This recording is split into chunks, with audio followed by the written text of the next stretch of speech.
Hey there, and welcome to The Explainer. You know, there's a leadership style out there that's famous for building empires, and sometimes for crushing spirits, often at the exact same time. Yep, today we're diving deep into the philosophy and practice of autocratic leadership. So let's just jump right in with a question for you. Picture this, you're on a team, in a company, any group really, and there's one person at the top who calls all the shots, every single decision. So how does that even function? And maybe the bigger question is, does it actually work? Well, that whole idea, that setup, it has a name. We're talking about the very core of what's known as autocratic leadership. Okay, so what is it really? Autocratic leadership is pretty much what it says on the tin. It's a style where one single leader has all the decision-making power. Think of it like a one-way street. All the orders, all the rules, they flow from the top down to the team. And the team, their job is to follow those orders, no questions asked.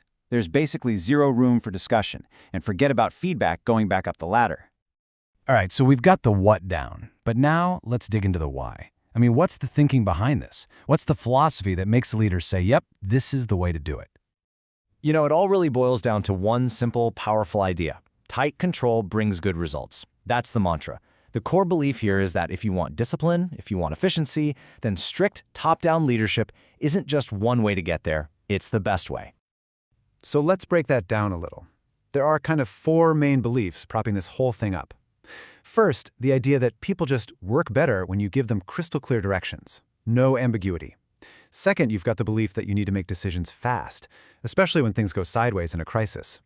Third, and this is a big one, if the leader is the one who's ultimately responsible for everything, well then they should have all the authority, right? And finally, the idea is that this whole power structure, this pyramid, is what keeps things stable and gets you the results you want. And this is where things get really interesting, because we've hit the central paradox of this whole style. An approach this rigid can be an incredibly powerful tool in some situations, but in others, it can be a totally destructive weapon. It really is a story of two completely different outcomes. And this right here just lays it all out, doesn't it? Take a look at the useful side.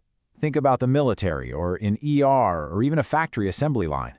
In those places, you need fast, clear commands that nobody questions. It's all about speed and precision. But then, look over at the harmful side. Try to use that same playbook in, say, a creative ad agency or a tech startup.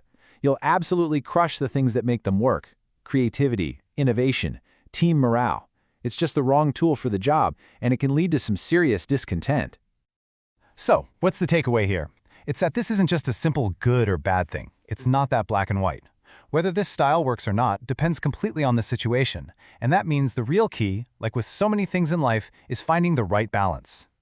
Which leads us to probably the most important lesson of all.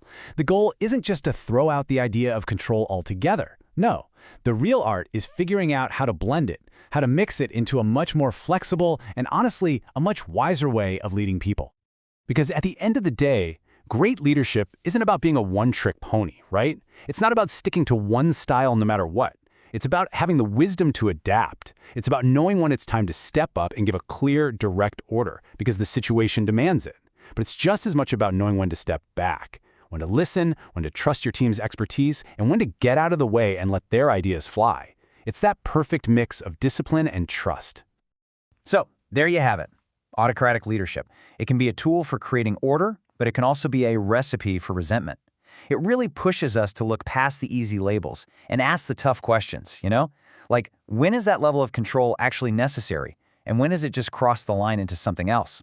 So I'll leave you with this to think about. What does successful leadership actually look like to you?